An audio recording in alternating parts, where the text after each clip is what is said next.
Welcome, viewers and listeners, to the Total Football Analysis La Liga podcast. We are the Thinking Fans podcast. Each week, we get together with our besties, who are current pro players, real coaches, academics, and stat heads. Join the revolution, which will be televised and podcasted. My name is Chris Mumford, a professor of innovation at UNC Chapel Hill. Bella ciao. I'm joined by philosopher coach, Scott Martin, Sam, our man in Madrid, Leveridge, and not in my house, Alex Comisa, a central defender and pro for North Carolina FC. This week, we're going to recap the tidal wave of matches and preview the relevant weekend matches. Gentlemen, everything's going so fast. I got my popcorn and wet beverage ready. I went to the loo, and Yowza, 3 games have passed before I could get settled on my optimized for football viewing sofa. Can it be real? Are we already 25% done with the rest of the season? How do we tap the brakes? Well, let's go ahead and get started with a recap of the most interesting and influential games. Andele, vale. So, Sam, can you get us, or actually, Scott, let's start with the Real Valencia game. Can you recap that for us? Yeah, the first half was a pretty static performance from both sides. I think Valencia got 4 shots off. Real Madrid had a pretty comparable total. One of the things we saw, though, is that after the break, Real just came alive. It was really interesting to see the difference in tempo. We saw Valencia really struggle to make any progress in the attack. In fact, for the second half, they did not record a single shot. So, I mean, that's mind-boggling that a top 7 side in La Liga, a team that's on the verge, or at least within reach of Champions League qualification, they couldn't get a single shot off in the second half. So, we've seen these types of attacking droughts from Valencia in the past this season, but yeah, that stagnant attack combined with Real Madrid really coming to life, dominating the game and creating a number of quality chances, put Valencia away. So one thing we started to see as the game progressed, and especially as Dani Parejo left, Francis Coquelin came into the game, played in that lone pivot role. That moved Kondogbia up higher up the pitch, which from a tactical perspective, I didn't really like. If you do want goals, you're going to push a little bit more in the attack. Why not have Parejo instead of Kondogbia? I know Kondogbia gives you the pressing. Maybe you have a little more success reclaiming the ball in the attacking half of the pitch, but you're also losing your best set piece taker and probably your most creative central player. So one thing we saw is that when they moved to the single pivot, the lines, or the space between the lines, really started to maximize, and Real Madrid just picked Valencia apart between the lines. So especially, leading up to the Benzema goal, which, I mean, what an incredible play that was. We saw Marco Asensio, first game back from, nearly a year of recovering from his injury, also scored a goal with his first touch in 11 months. He picked up the ball between the lines, ran at the back line, and we saw Benzema start his run from between the midfield and defensive lines, cut just in front of the Valencia back line, take that little dink of a touch over his defender's foot, and hit that on the volley into the net. So, but the key there was that the space between the lines just continued to grow throughout the game. It was getting more and more stretched. We saw Valencia not starting to track back quite as well as the game progressed. And, I mean, if you're going to offer Real Madrid that kind of space, I mean, it's comparable to a shark sensing blood in the water. So they took advantage of it full force. So, Alex, in those situations when those lines are starting to widen open and you have someone like a Benzema, what do you even think about as a defender? How do you defend against something like that? It's very difficult. especially when at this point they're 2-0 up. They have guys like Asensio coming off the bench making an impact.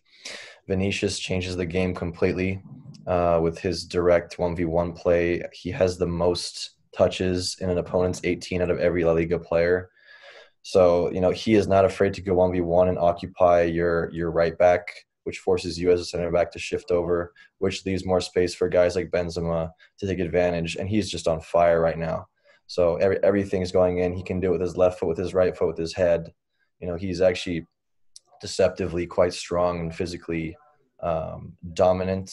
You don't really talk about that as much, although we do call him Big Benz. You see him more as this technical dribbler who's capable of doing a lot of different things. So it's very difficult, Chris. It sounds like Valencia didn't get it figured out for this match here. So let's turn our attention to the next match, the Atletico Madrid game. Sam, can you walk us through this match?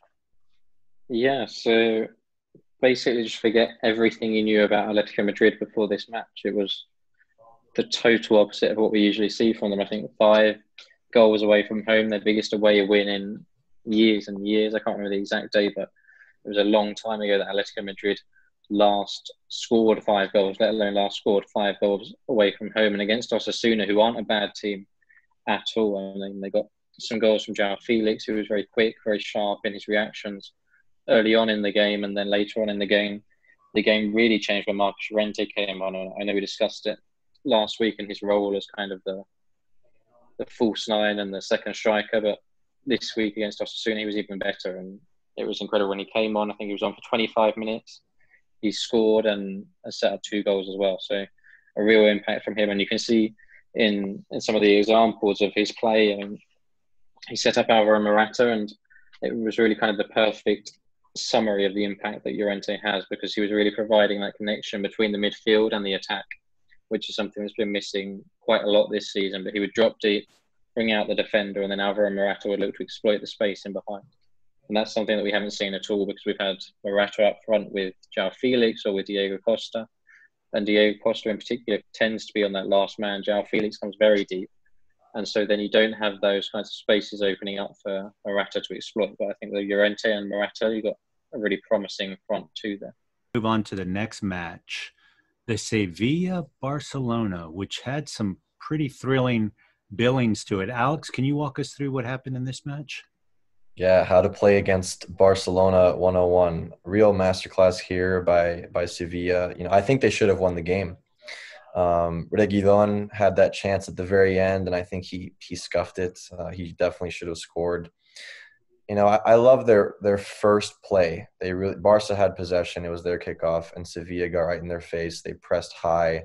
They made them feel uncomfortable for about 30 seconds to 1 minute, and then they dropped off into a lower block. And I think it was good to start off with that intensity, just to show them, okay, we're here to play. And we knew that. We expected that. We previewed that in our last episode, that Sevilla would be ready to play. Young Koundé, the French center back, was incredible. He nearly scored in the first half, and then he had that amazing header off Messi's free kick. I've never seen a play quite like that, where a center back drops off the wall just to clear it out. That was going in. I don't think the keeper would have got there. Chris, you can debate on that with me. Should Messi have gotten a red, pushing Diego Carlos, even a yellow? I'm not sure. He was definitely frustrated throughout the whole match. And look, wide play, we talked about wide play with Sevilla. They were excellent out wide. They were excellent at playing quick long balls as soon as they won back possession. And it wasn't just for the sake of playing long balls. It was across the field into space that was uncomfortable for Barcelona's fullbacks. And then the most important part, I thought, for Sevilla was rushing up to get that second ball. I thought the way they dealt and got over and shifted to get the second ball was incredible. Again, an amazing start to the second half. 55th minute, Ocampos catches Barcelona sleeping on a quick free kick. Liverpool-like almost. He should have scored if not for ter Stegen. Messi was frustrated the whole game. Everything was central. We did not see the impact that he had like in other games. Everything again was so central. Barcelona is I think rated last in terms of crosses per 90. So in this game, that played well into Sevilla's game. And just to paint a picture in one scene, in the 27th minute, you get an example there of Barcelona's midfield three and their front three, all within 30 meters and just so condensed, very easy for Sevilla to deal with and press and step up on. And I thought Carlos and Koundé again did an incredible job of that. The ball was always going out to Semedo and nothing was really happening. So I thought it was an amazing performance again by Sevilla, and Madrid took advantage of that and jumped to number one, Scott. So, Sam, just your quick take on Sevilla. I mean, they're very direct style, really did a great job of frustrating Barca. What are some other observations you have? Well, I think the main thing that I took from this game was that, neither team really wanted to gamble. I think with Barcelona, I would have really loved to have seen from Quique Setién would have been to see Ansu Fati come on. If he wasn't going to start, to come on as a substitute, because, we saw how central and as Alex said, how narrow the Barcelona front three were. And I think with Ansu Fati, he gives you that width and a bit of pace. But up against some tired legs in particular, could have had a real impact and really stretched the game. And that was kind of what Julian Lopetegui looked to do. And he brought on Ever Banega at half time, and very different player to Fati, but Banega kind of sat in that deeper playmaker kind of role and looked to play 50, 60-yard passes to stretch the game. And so I think there were two players who I think could have had a real impact, and Banega came on and he really influenced the second half with his passing and his vision and not allowing the short passes that Barcelona were trying to do. And then on the other side, I would have liked to have seen Ansu Fati come on for Barcelona and stretch that Sevilla defence. They weren't really tested. They didn't have too much pace running at them. I think they were quite comfortable once they got into their structure. I think Ansu Fati would have been the perfect player to disrupt that. Yeah, the attacking players, he's really the only one who provides any kind of 1v1 ability on the wings. Messi likes to drift in centrally, so although he can beat a guy on the dribble, he's going to be in that right half space or in the central channel. So at least Fati gives him something a little bit different. He's a guy who doesn't mind making the run in behind, which, you take a look at, the example from that 27-minute, it's the three Barcelona forwards playing centrally, all between the lines, not moving that defense at all. So if you are going to play between the lines, the ideas are either receive and run at the back line, hopefully with one or two players ahead of you who can run behind the lines, or pull someone out of that back line, disorganize them to then play over or through them. So I think everybody knows that when that trio of Barcelona attackers starts together, when they're on the pitch together, just take away the middle. Don't alter your back line. There's no need to shuffle. They will stay right there in front of you. It's very predictable. Well, good. Yeah. Well, that'll be good advice for the other teams in La Liga. Just keep Barca from operating in so we'll see. But I tell you what, Scott, let's get real. Let's talk about Real Madrid and Real Sociedad. This is a game with, at first glance, you take a look, 50-50 possession.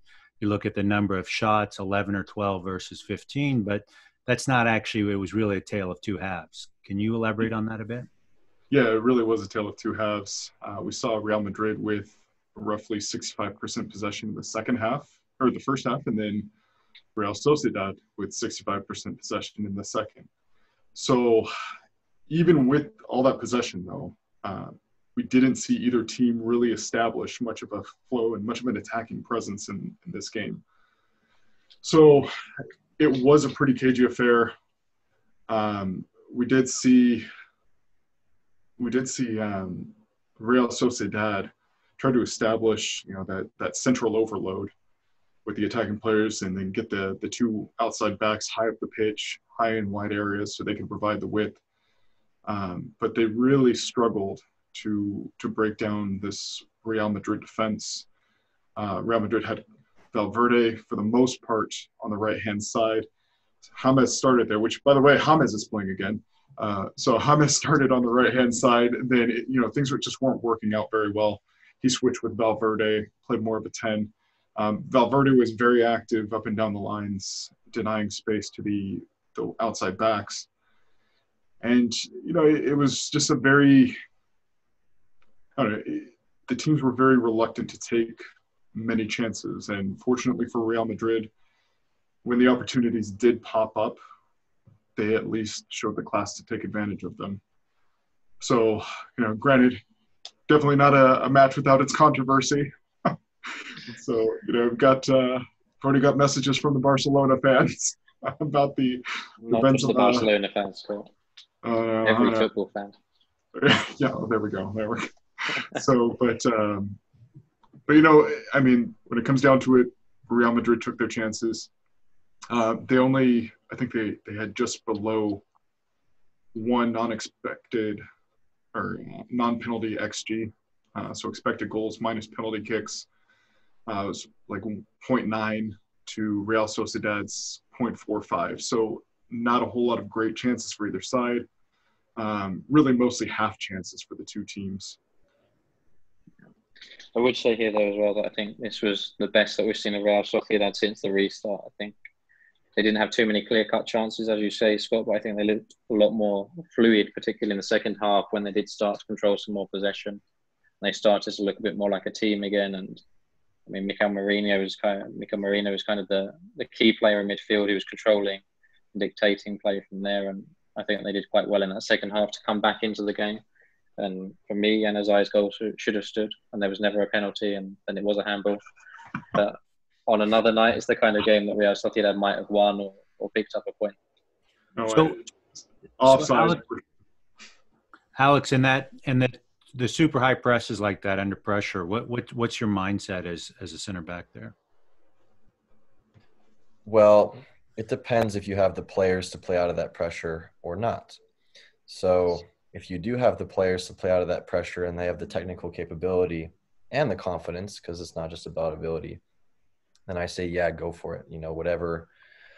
Whatever way you do that is usually specific to the coaching staff. Some of the coaching staff like to have the center backs very narrow so that the fullbacks can come back and receive the ball and you can start possession that way. Others like the center back very wide, and then you split the center backs with one defensive midfielder, which is what Madrid usually does with Casemiro. Then you ask guys like Pep Guardiola, and he does a bunch of different tactics in terms of the fullbacks coming into the midfield, the midfielders going out wide. So there's a switch there that causes confusion. There's a lot of different ways to get out of the press, and that is something teams train a lot on. And the reason why they do that is because if you break that first line of pressure and the second, all of a sudden you have your best players on the ball, your attacking mids, your wingers, and your forward going maybe 4v4 or 5v4 or even numbers against the back line of the opponent. So there's a huge responsibility there for the center backs, the goalkeeper. Obviously, the goalkeeper role has changed, as we all know. The fullbacks and the defensive midfielder to get out of that pressure. So that's modern day football, and I expect that to continue to keep going. Nice. Well, Sam, let's turn our attention to the next games in terms of the Granada Villarreal. Yeah. Can you talk about that for just a minute? Sure. Two of the teams who'd enjoyed the best form after the break coming into this one, and Granada are home, and they were the slight favourites perhaps against Villarreal. It was quite interesting from them as kind of their informed player so far has been Carlos Fernandez, the striker who's on loan from Sevilla. But in this game, he sat into a deeper role, so he was more kind of an attacking midfielder than an out-and-out striker. And it gave them a lot less threat when they were going forward. They relied a lot more on Roberto Soldado, who was a bit more of a target man for Granada. They were a lot more direct in how they were playing, but not so much into the wide areas as they did against Betis, but more just aiming for Soldado and hoping that he'd hold the ball up. So it was quite a change in their attacking strategy. And then for Villarreal, it was very much more of the same. And they grabbed a goal from Gerard Moreno, a real poacher in attack. And that's very much what they rely on, kind of getting the ball forward, getting the ball into the box and then hoping that it falls to one of their forwards. And in Moreno and Paco Alcacer, they've got two great players in that mould. Even Carlos Bacca, the third choice striker, they're very similar in that they're kind of poachers, foxes in the boxes who like to be in and around the 6-yard box and tapping in the final effort. And that was what they did. And then they managed to hold out in the end to keep a clean sheet, which is what they did for the first 3 games back. So very defensively strong. Sergio Asenjo in goal in great form. And we've seen as well, they haven't made too many changes to their back line, Villarreal. And so Raul Albiol has played every game since their return to action. So I think it's very much about keeping that consistency with Villarreal. They've managed to establish kind of their defensive strength and then hold on to that. Very nice. Scott, any thoughts on that match or? So I wasn't able to watch that match, but I mean, over the course of the season, we have seen Granada really use that strong defensive foundation to put them in a position where they're really not too far out of Europa qualification, which is shocking given that they're a recently promoted side. So yeah, I mean, it's a very strict, disciplined approach from the club. It's not always the most enjoyable football to watch, but I mean, they're getting results, and credit to them. It's a difficult league to put together that kind of form. So you're saying they're the Burnley of La Liga. It seems like, in terms of being able to make a run at. I don't know if I want to be that harsh, but not too far. Hey, Sam, let's say... Anybody who's been to Burnley and been to Granada will tell you they're very different places. Yeah. So, Sam, let's stay with Villarreal and Sevilla, which was so almost enjoyable match. Almost forget everything I said about defensive strength from Villarreal. As Sevilla kind of worked them out very well, and it was quite interesting. I mean, Villarreal started well. Again, very similar to Paco Alcacer got that poacher's finish inside the box quite early on. And at that point, as a Sevilla fan, you're kind of depressed thinking, how's it going to end up? 1-0, great. But they did find their way back into it. And it was quite interesting how they did that, because Villarreal sat into a very low block. And Sevilla instantly started to take quite a few shots from distance and try their luck. And Sergio Escudero scored an equaliser like that. But what was really interesting was in the second half. So we saw Pau Torres score from a corner to give Villarreal the lead. But then Leverage made 2 changes at the break, and it was definitely aimed at giving Sevilla that width again. And so we've spoken before about how important their fullbacks are, how important their wingers are. And so we saw Jesus Navas come on at half-time. I think the other subs were Munir and Ocampo, so 2 of their most offensive wide players, and they all came on with this target of really stretching the game. And Villarreal was sitting deep and compact, very narrow, and the idea of those players coming on was to stretch the game and open things up a lot more. And that was just what happened. And it was Munir who got the equaliser in the end. And that was, again, one of those chances where he came in at the back post after Jesus Navas and bombed down the other flank. And that wide play definitely coming into things. In the first half, they were relying on those long shots from distance. In the second half, they stretched the game enough that they could get down the flanks, get the ball into the box, and then try and convert from there. I will tell you, as a goalkeeper, seeing that shot from 25 yards out at that angle go in was just a heartbreaker, right? But I absolutely hate the netting just inside of the posts. I think they should actually cut them out, because it breaks goalkeepers' hearts when balls are put into that section there. But we'll see what the net industrial complex, if they comply or not. So let's turn our attention. We've got a lot of games coming up, and we should keep our seatbelts on. And I've got my wet beverages and popcorn ready to go, so I will not be caught flat-footed like last time. Let's talk about the Celta Vigo and Barca game. Sam, why should I care about that match? So Celta Vigo is a very weird one. I mean, they're a team who all season you look at their squad and their attacking potential with Iago Aspas, Santi Mina, Rafinha, Denis Suarez. I mean, these are big players who've been at big teams. I mean, Aspas was at Liverpool not so long ago at Sevilla, and then Denis Suarez, Rafinha, Barcelona, Santi Mina at Valencia. And you think, wow, there's few teams that can compete in quality alone, but they just haven't clicked all season long. They've just been really poor as a unit. They have shown moments of individual brilliance, but they haven't ever had that connection between them. And then this weekend, it finally happened. Their first goal since March, since way before the restart began. And then they won 6-0 against Alaves. And so we suddenly saw this team that did have this kind of free-flowing football with some confidence, with their strikers who were trying their luck with chances rather than looking terrified when it fell their way. So I think this will be a very different Celta Vigo to what it might have been a week or two ago. And Barcelona, obviously, a little bit shell-shocked after that was draw with Sevilla, which has seen them drop into second. So a big contrast in confidence with these two teams. They'll respond.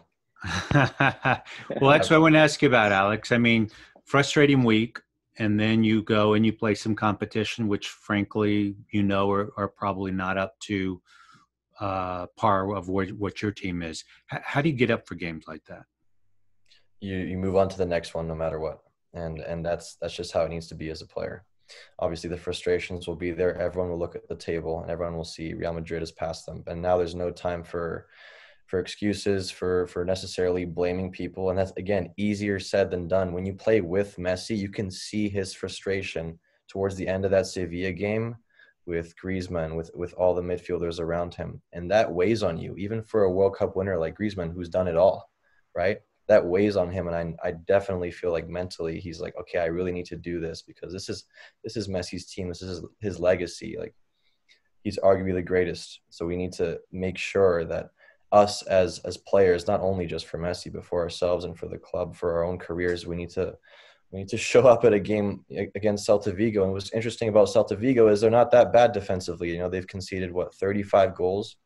And Sam alluded to the fact that they have an underperforming attack that should, I mean, those are some pretty big names and some pretty big clubs that they've played for. So they should be doing much better. I mean, they're way down there fighting for their lives. So it's going to be a very difficult game, and Barcelona is going to really need to respond not only in that game, but earlier this week against Athletic Club. Interesting. So Scott, Real Madrid's going to be playing a couple of fighting for relegation teams coming up. You wonder, are they speed bumps, or are they going to be really fighting for the existential existence in La Liga? Let's talk about Mallorca and Real Madrid. What's your take on that match? Yeah, so I think you're right. Both of these matchups have that kind of trap game type of image to them. So with Mallorca, it'll be interesting to see how they come out and press. So we saw in that match against Barcelona, they started off sitting much deeper and really just inviting Barcelona to enter the final third. And then in the second half, they changed it up, pressed higher up the pitch in a man-to-man scheme. So, which of those two approaches do they take? If I'm Mallorca, maybe I tailor my pressing strategy based on who's starting for Real Madrid. So if Eden Hazard's in the game, just knowing that how well he and Benzema link up together, I'm probably going to sit back a little bit further, deny those two space to get in behind. If it's someone like Vinicius who gets to start instead, I'd probably take my chances pressing higher up the pitch. So I know that he has the pace to get behind me. I know that he's a great dribbler, but I also know that he struggles for that end product. His deliveries into the box, his shots really haven't been great. So even this game when he drew the penalty kick that Ramos converted, how does Vinicius Jr. not put that one away? I mean, there was the little nick, but I mean, he took too long to get the shot off. Passed up a high quality opportunity. So, yeah, I think Mallorca has to come out fighting. There might be some tired legs, but I mean, they're fighting for their lives right now. And you look at this other game with Espanyol, it's the same thing for them. They've at least got 4 points since the restart. They've put themselves in a position where, it's at least a bearable climb out of that relegation zone. And they've also got, Raúl de Tomás, who's a former Real Madrid player who has shown very well since transferring from Benfica for 20 million. And, I think that goes to show how serious this club is in getting themselves out of this mess. So I think we will see Espanyol sit back a little bit further. They will look to counter. Not sure who gets the starts for Real Madrid in these two games, though. This will be really interesting because they do have a really tough run of games immediately after this week. So I think you will see some pretty heavy rotations for this Real Madrid side. So opportunities for the upsets, they're right there for those two sides. I think that's a legitimate point with 3 games in their legs already and some hard games coming up. I mean, I guess that's why you have to show up and play the game, right? Speaking of which, let's move our attention towards some folks fighting for their Champions League prospects, which is Valencia and Villarreal. Sam, would you read that game? I think it's kind of the opposite, the two polar opposites. So Valencia are a side which have been very inconsistent in the last few weeks. They've looked, I mean, at the weekend they were very defensively strong and they were quite good in attack. I mean, we saw Gonzalo Guedes scored a wonder goal. I mean, really brilliant effort that he ran kind of 60 yards before scoring, almost Lionel Messi-esque.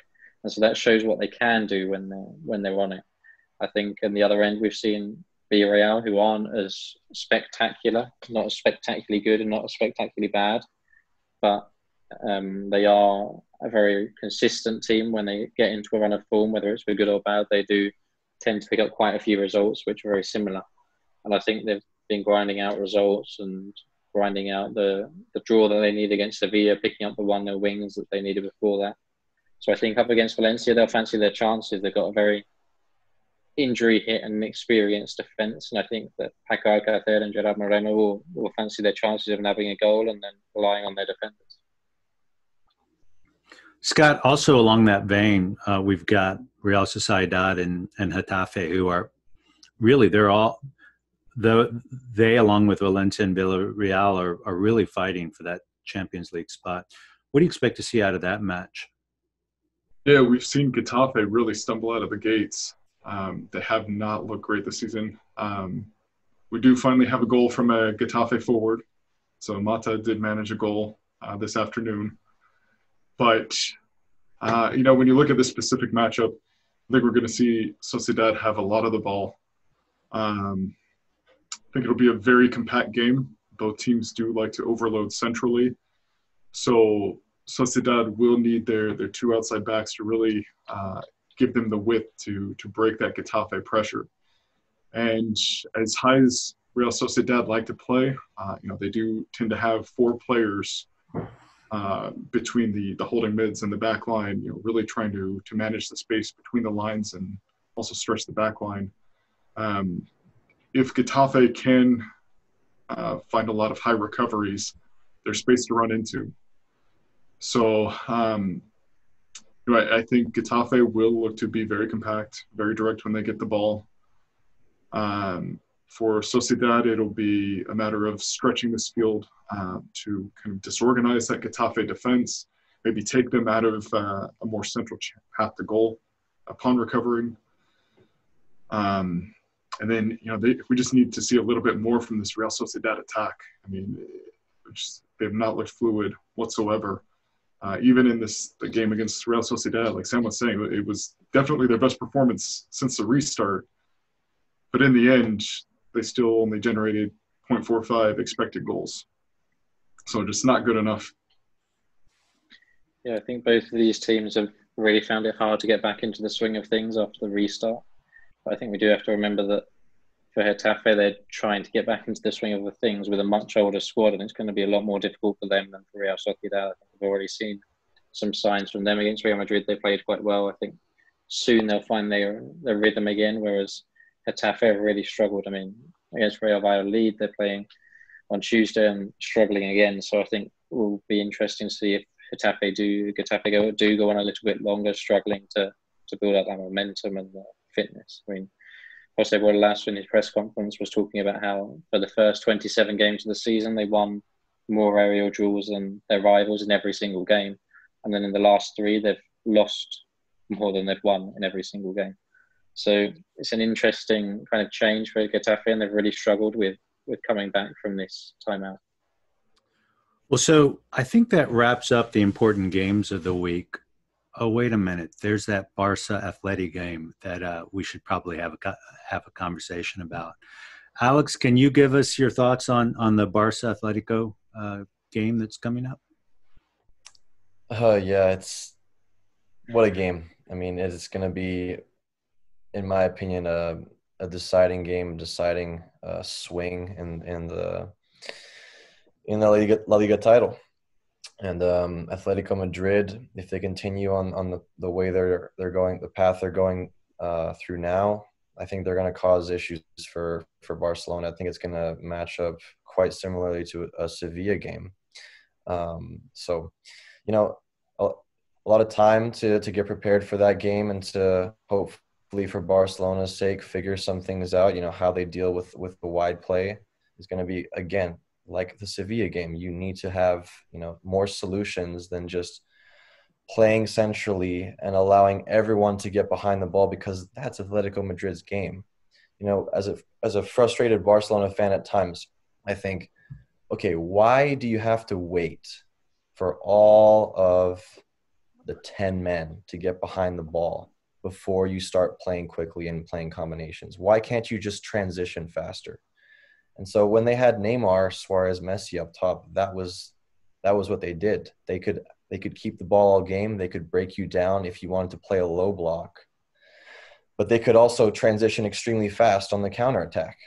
So they don't have that right now. So Sam talked about Ansu Fati. I think Ansu Fati is going to be a key for Barcelona winning this La Liga title. I'm telling you. Because Braithwaite and Griezmann are just not getting the job done. I love Griezmann. You know, I'm half French. But he's just not a winger. You know, he plays in Messi's spot, essentially. And you know, maybe I'll, you know, eat my words and he has a extremely good performance against his former club. I would love that. But it's going to be a difficult game, and I'd love to hear Sam and Scott's take on that as well. Sam, what's your view on this? Yeah, well, I was at the game when the two teams met at the Wanda Metropolitano, and Griezmann really struggled with the expectations, with the pressure, with the atmosphere that was there for him. And I think the pressure's on him again now, and we've seen that he's kind of struggled to fit in, so I wouldn't count too much on him for Barcelona. But I think for me, looking at the two teams and comparing their form and comparing how they've been since the restart, I'd actually fancy an Atletico Madrid win. I mean, we've seen them picking up results, we've seen them scoring goals, we've seen them defending very well, and even when they haven't been playing that well, like against Villarreal, and even in the latest game, I think they've been doing okay, nothing too spectacular against Levante, and picking up the goal they need to try and get the 3 points. So I think this could be a game that Diego Simeone maybe, whereas a few months ago, if it had happened, he would have been a bit scared of what the result might have been. I think now I'd be quite quietly optimistic that maybe Atletico Madrid could nab a goal against a Barcelona team who defensively aren't the best. And then I think he'll be quite confident that his defence, Jan Oblak, Jose Maria Jimenez, those kinds of players can hold out against a Barcelona team who have struggled for goals in the last few weeks.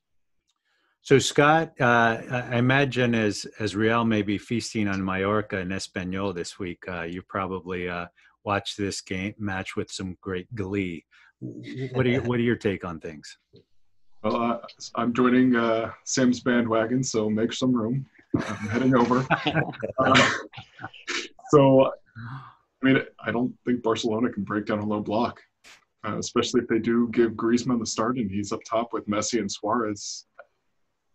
I mean, how is this going to be any different from the Sevilla game? I mean, I think Alex is exactly right. So you have no width. You know, when you do have it, it's coming from deep, from Semedo and Alba. And, you know, even if they do get the ball into the attacking third, they're not going to send a cross. They have no targets. They don't cross anyway. The ball's coming right back into the half space. From there, you know, they'll look to play into the box, but you know, they're playing into numbers. So I don't see them breaking down Atletico Madrid. You know, if anything, this break might have worked against Barcelona in that every team figured they have to play with three center forwards if Fati's not in the match. And now you set your defense to take away that central presence. So, you know, maybe some of the lesser sides aren't going to score goals against Barcelona, but a team like Atletico, they can get behind this Barcelona back line, especially from the wings. And they're scoring goals now, so they've finally broken through this season.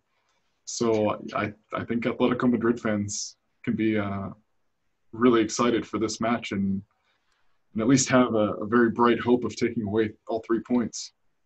Chris, I need you to cheer with Barcelona with me. Well, I'm going to take the contrarian view, guys. I'm going to go Barcelona because Barcelona's got Batman and Robin. Messi has not picked up a game and put it on his back and carried it over the end line in quite some time.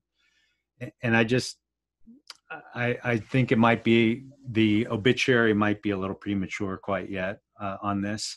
And we'll see. I mean, Suarez, you kind of think he's done. He's toast, right? And for somehow, some way, he does that freakish poach and or gets that penalty the way that only Uruguayans are really exceptional at getting. Suarez has really perfected. So we'll see. So I'm going to be. I think Barca is going to edge this one out here. So and hopefully keep the title